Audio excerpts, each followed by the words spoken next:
Kisah akan berfokus pada sosok pria bernama Bone, di mana kita akan melihat dia sewaktu di penjara dan diganggu oleh beberapa narapidana lain, sekaligus menegaskan bahwa Bone adalah seorang petarung yang memiliki kemampuan tinggi.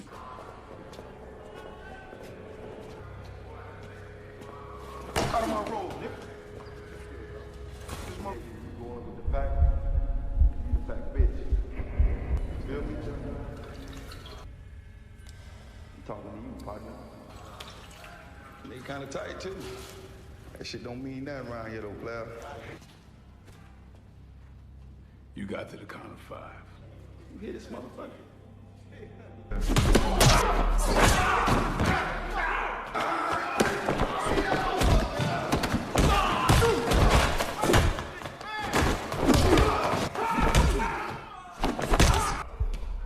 These walls, that if they get the notion to fuck with me, don't.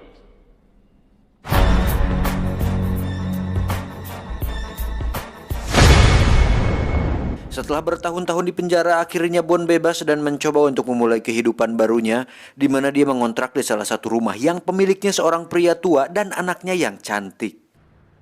Can I help you? Si cantik pun memberitahu Bone tentang peraturan tinggal di sini, di antaranya tidak boleh ada senjata, gangster, membawa PL, dan bermain remi hingga larut malam.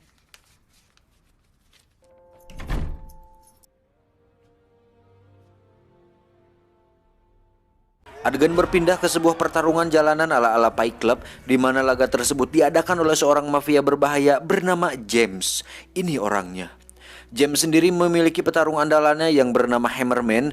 Ini orangnya. Selain memiliki tetek berukuran jumbo, Hammerman ini merupakan sosok petarung sadis dan tak memiliki ampun terhadap lawannya.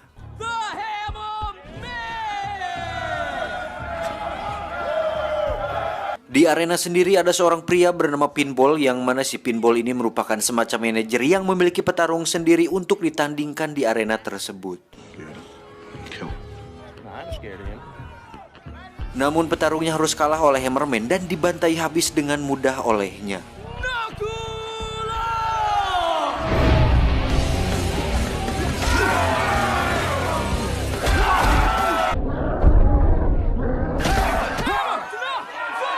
Setelah kalah, Pinball pun memberikan uang taruhannya kepada James, dan kita akan melihat sosok James yang tidak hanya mengintimidasi, tetapi memiliki pengaruh yang kuat di lingkungan tersebut. Saat Pinball masuk ke mobil, tiba-tiba dia dikagetkan dengan kemunculan Bone yang memintanya untuk menjadikan Bone sebagai petarungnya dan ingin agar bisa bertarung dengan Hammerman. Awalnya Pinball menolak hal tersebut karena dia tidak ingin mengambil resiko kalah dengan mempertarungkan petarung yang belum diketahui asal-usulnya. Namun saat Bone menggolerkan uang, dia langsung membawa Bone ke arena.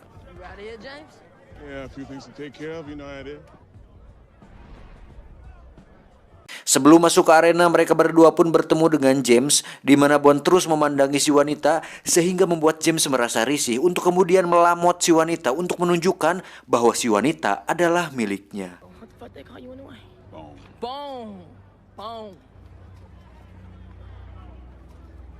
Don't you ever do that again. What? Don't pretend like you don't know. What the fuck do you mean? James, where we going?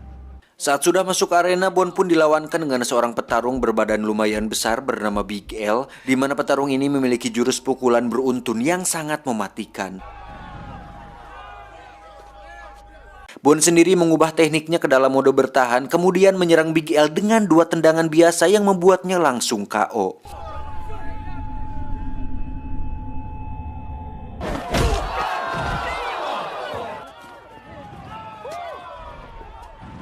Melihat masa depan cerah tersebut, Pinball pun memutuskan untuk fokus menjadi manajer Bone dan ingin agar Bone terus bertarung sampai nanti bisa bertarung dengan Hammerman. Bone pun sempat menanyakan tentang si wanita, namun Pinball memperingatinya untuk jangan pernah memikirkan tentangnya karena dia adalah milik si James yang sudah pasti siapapun tidak ingin macam-macam dengannya. Karena Bone terus bertanya tentang si wanita, akhirnya dia menceritakan sedikit yang dia tahu, bahwa dulu si wanita memiliki seorang suami yang baik, tetapi saat James menjebak suaminya dan mengasuh anaknya, James pun menjadikan si wanita sebagai pendampingnya dan menjeratnya dengan narkoba agar si wanita tidak bisa lepas darinya. Di sisi lain kita akan diperlihatkan betapa sadisnya James ketika mengunjungi rekan bisnisnya, di mana dia tidak memiliki belas kasihan sedikit pun. Jangankan ke orang lain, ke rekannya sendiri saja dia bisa melakukan tindakan ekstrim yang membuat rekannya meragang nyawa. Don't take this personal.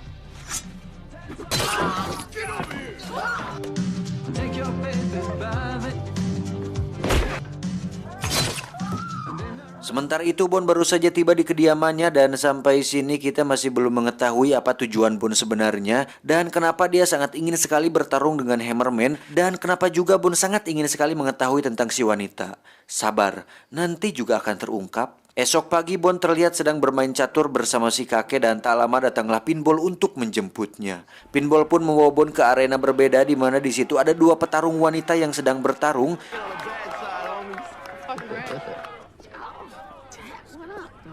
Check this out. I got this new fighter. Thinking 5,000. What you think? Setelah pertarungan itu selesai, kini saatnya giliran Bon bertarung di mana dia akan melawan petarung terbaik di sana yang memiliki gigi emas 24 karat. Bon yang masih dipertanyakan asal-usulnya ini pun ternyata bisa menganalisa gerakan musuh dengan sangat detail yang mana dia hanya menggunakan satu pukulan untuk mengalahkan si gigi emas. Tak ingin kalah taruhan begitu saja, si manajer musuh pun berbuat tidak sportif dengan memaksa Pinball untuk menaikkan taruhannya dengan menurunkan dua petarung sekaligus untuk melawan Bon. Dan tentu itu bukan masalah besar untuk seorang Bon.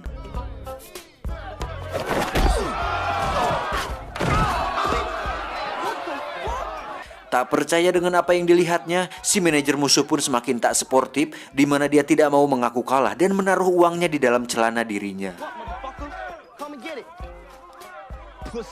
Tak mau ambil pusing, Bon pun menghajar siapa saja yang menghalanginya dan mengambil uang tersebut tepat di sangkar burung orang tersebut.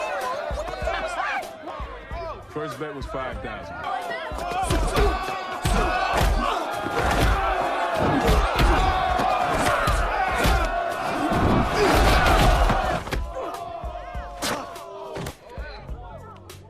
Terakhir Bon pun dihadang oleh petarung wanita yang kita lihat tadi di awal yang ternyata hanya ingin memberikan nomor teleponnya dan meminta Bon untuk jangan lupa meneleponnya nanti. Sejak malam itu mereka pun mamprang dan terus bertarung di arena yang lebih ramai sehingga membuat Pinball mendapat banyak uang dan mampu membeli mobil baru yang sangat keren. Dan bersamaan dengan itu Bon pun terus melatih dirinya hingga bisa disimpulkan bahwa Bon sepertinya seorang ahli bela diri di masa lalu.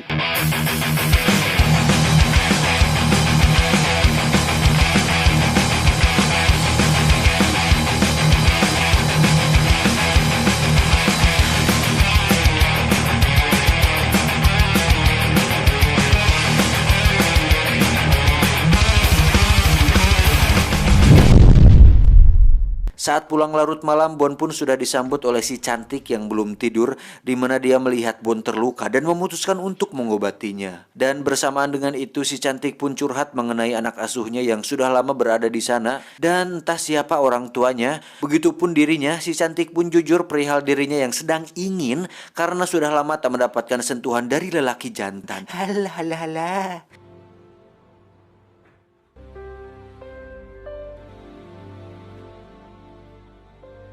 Keesokannya kita akan melihat kekejaman lain yang dilakukan oleh James di mana dia mengejar seorang wanita pekerja dan menabraknya hingga dia tewas saat itu juga. Will you stop climbing that fence? James?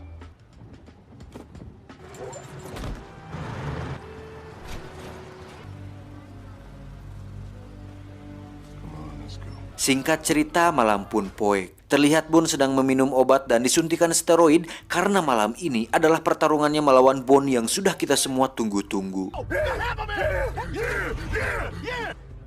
up, James? How you doing, fam? Dengan tubuh besar menggumpalnya, Hammerman pun nampak mengerikan, tetapi hal itu ternyata tidak membuat Bon takut dan justru berhasil menendang kepalanya di menit-menit awal. Straight from Skull Island, the Hammer! The brother man with death in each hand. Boom!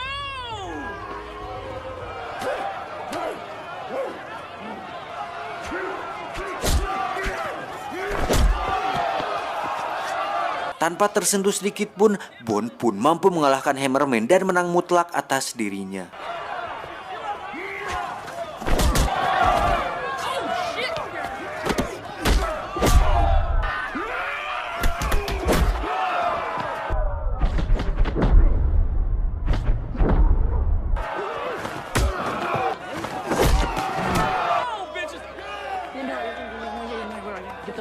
Saat akan menagih uang taruhannya, Pinball pun merasa sedikit canggung saat akan menerimanya karena ditakutkan jika James tidak bisa menerima kekalahannya.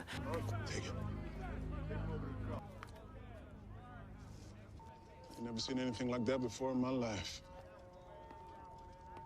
Setelah menyerahkan uangnya, James pun mengajak Bond dan Pinball ke rumahnya dalam rangka untuk merayakan kemenangan mereka. Ternyata James memiliki rencana lain di mana dia ingin agar Bond menjadi petarungnya dan bertanding dalam laga yang lebih besar. Di situ James pun memperlihatkan seorang petarung yang sudah membunuh 4 orang lawannya dan digadang-gadang sebagai petarung paling hebat di dunia. Di dunia lo ya. Melihat bahwa Bond terlihat masih ragu, James pun melakukan strategi lain di mana dia meminta si wanita untuk tidur bersama Bond dan membujuknya agar mau bertarung demi James. Hingga saatnya mereka bersama, akhirnya terungkap bahwa tujuan Bond menemuinya adalah untuk menepati janjinya kepada suami si wanita yang merupakan sahabat Bond di penjara. Namun terjadi sebuah insiden ketika James membayar napi lain untuk membunuh suami si wanita agar si wanita bisa menjadi milik James seutuhnya. Dan tujuan Bond ke sana adalah untuk membebaskan si wanita dari si James ini. Killed the daddy and my son. I don't even know if he's alive. Your son is alive, and I know where he is. So that's what this whole thing was about, huh? Setelah berpura-pura melakukan pengencerotan, Bond pun mengatakan bahwa dia akan membawa si wanita pergi bersamanya sementara dan akan memikirkan kembali tawarannya tersebut.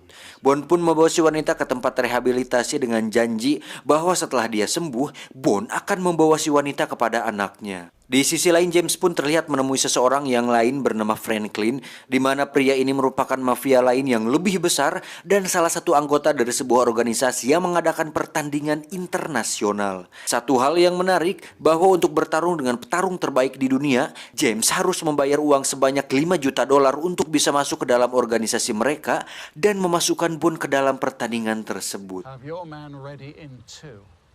He'll be ready. Sementara itu, Bond pun dikejutkan dengan meninggalnya si kakek karena telah dibunuh berandalan dan menghampiri si cantik untuk menenangkannya. Apa yang ku rasa, ku menangis, membayangkan betapa tajamnya dirimu atas diriku. Kau buatkan cinta ini, kau pergi bersama.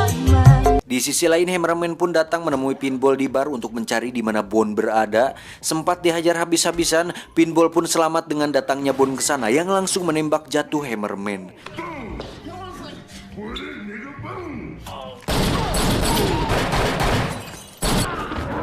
You gonna tell me what the hell's going on around here? You want to talk about it here or down at the police station? Sementara itu, James pun mendapat informasi bahwa si wanita terlihat berada di tempat rehabilitasi untuk kemudian mengirim anak buahnya ke sana, dan yang mereka temukan justru Pinball dan Bond yang langsung menghabisi mereka semua.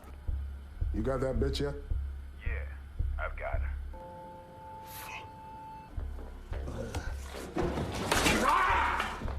What's up? You wanna play games?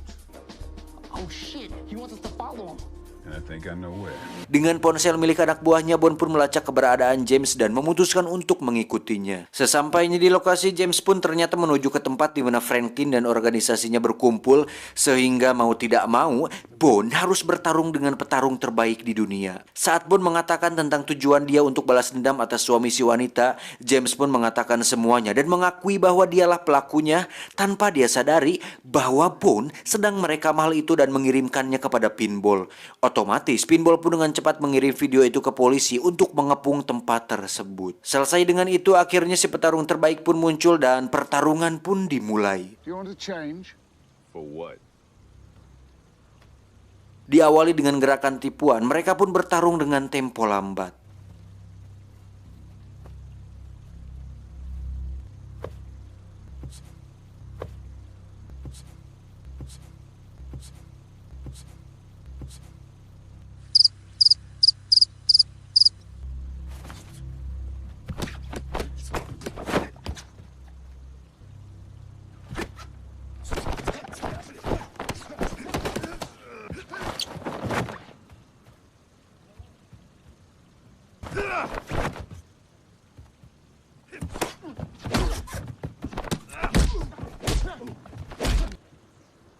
Merasa bahwa Bon sedikit jago, si petarung terbaik pun membuka jasnya dan mulai serius dengan pertarungannya.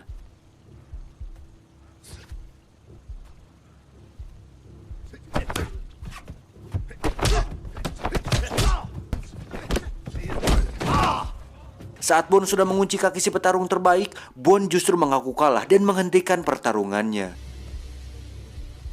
Winner by forfeit. Price.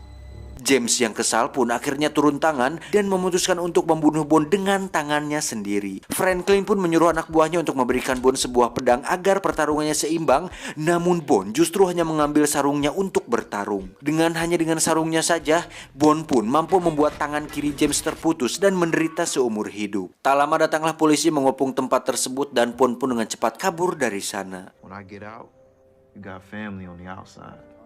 Beberapa hari setelah kejadian itu, terlihat si wanita sudah sembuh dan datang ke rumah kontrakan Bon, yang ternyata anak yang diasuh si cantik merupakan anak si wanita. I noticed that you had to leave, but No, you did all of this just to keep a jailhouse promise. I gotta go. Setelah misinya selesai, Bon pun pamit untuk pergi dan saat keluar dia pun bertemu dengan Pinball untuk mengajaknya bertarung kembali. Tetapi dia menolak karena memiliki misi lain, yaitu untuk mengalahkan petarung paling lengkap di dunia yang tidak lain adalah Yuri Boyka.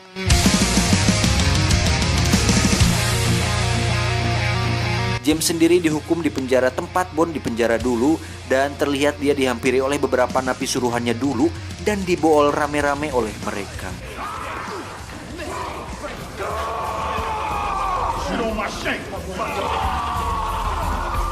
Tamat, ending yang mari kita katakan bersama-sama. Yuk serentak 1, 2, 3. Ending yang ya membonkan. Secara keseluruhan filmnya cukup seru dan pastinya menghibur karena menampilkan aksi-aksi kekerasan yang sesuai dengan jiwa-jiwa kalian yang sangat brutal. Dan pesan yang bisa kita ambil dari film ini adalah tepatilah janji sesulit apapun itu, karena janji adalah hutang dan hutang harus dibayar walaupun dicicil. Saya John dan Boyka mengucapkan terima kasih dan sampai jumpa di video selanjutnya. Adios, selangkangan Kudanil.